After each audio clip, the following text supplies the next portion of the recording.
একদম অল্প সময় স্টেক এবং ম্যাশ পটেটো কিভাবে বাসায় বানিয়ে ফেলতে পারবেন আজকে ব্লগে সেটাই শেয়ার করব। সো হ্যালো এভরিওয়ান, আসসালামু আলাইকুম। This is Maliha from Maliha's diary.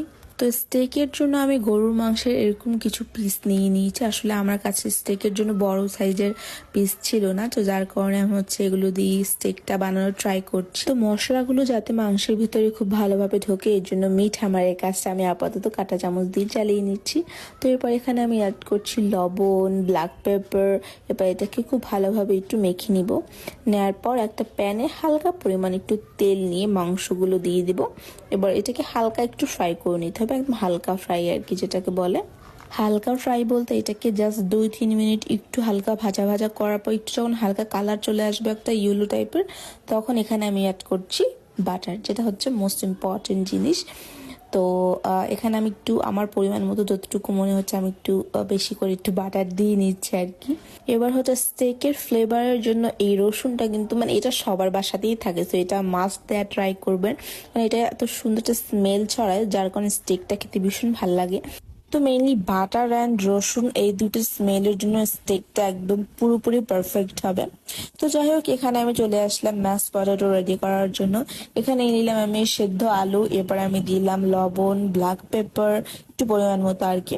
এরপর এখানে মেইন যে ইনগ্রেডিয়েন্টসটা সেটা হচ্ছে গিয়ে বাটার। আমি একটু বেশি বেশি বাটার দিই, সো এটা আমার পছন্দ যার কারণে। তো এখানে এরপর দিয়ে দিলাম আমি দুধ।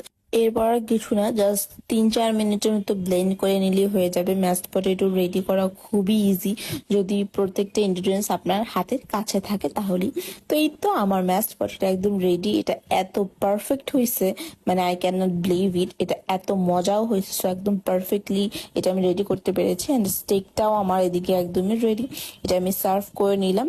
অ্যান্ড এটা আমি কিভাবে রেডি করে সেটা একটু পরে দেখতে পারবেন। আর স্টেকটা দেখতে তো খুবই ইয়ামি লাগতেছিল। তো যাই হোক, এটা আমি একটু দেখিয়ে দিচ্ছি। আর কাঁটা চামচ দিয়ে এটা কি করার ফলে কিন্তু দেখেন ভিতরে মশলাটা একদম পারফেক্টলি ঢুকেছে। তো যাই হোক, এরপর হচ্ছে আমি এটাকে বাইরের রেস্টুরেন্টে যেভাবে ডেকোরেট করে, তো আমি ওইভাবে ম্যাশ পটেটো, রসুন, তারপর হচ্ছে গিয়ে স্টেকটা ওইভাবে একটু ডেকোরেট করার ট্রাই করেছি আমার মতন করে আর কি। তো মেইন কথা হচ্ছে স্টেকের সাথে এটা এত ভালোভাবে ম্যাচিং একটা কম্বিনেশন, স্টেকের সাথে এই ম্যাশ পটেটোটা অনেক বেশি ইয়ামি লাগতেছিল। স্পেশালি আমার কাছে তো খুবই ভালো লাগছে এটা। সো এটা আমি নেক্সট টাইম আবার অবশ্যই ট্রাই করবো ইনশাল্লাহ। আমি এখন থেকে তো আর বাহিরে যাবোই না স্টেক খেতে, এটা আগেই ভেবে নিয়েছি। এত মজাদার স্টেক বাসায় বানাতে পারলে আর বাহিরে যাব কি করতে বলেন, তাই না? তো আমার মনে হয় যাদের হাতের কাছে এই ইনগ্রিডিয়েন্টস গুলো আছে তাদের অবশ্যই বাসায় একবার ট্রাই করে দেখা উচিত। বাই দ্য ওয়ে, আজকের ভিডিওটা এই পর্যন্তই। আল্লাহ হাফিজ।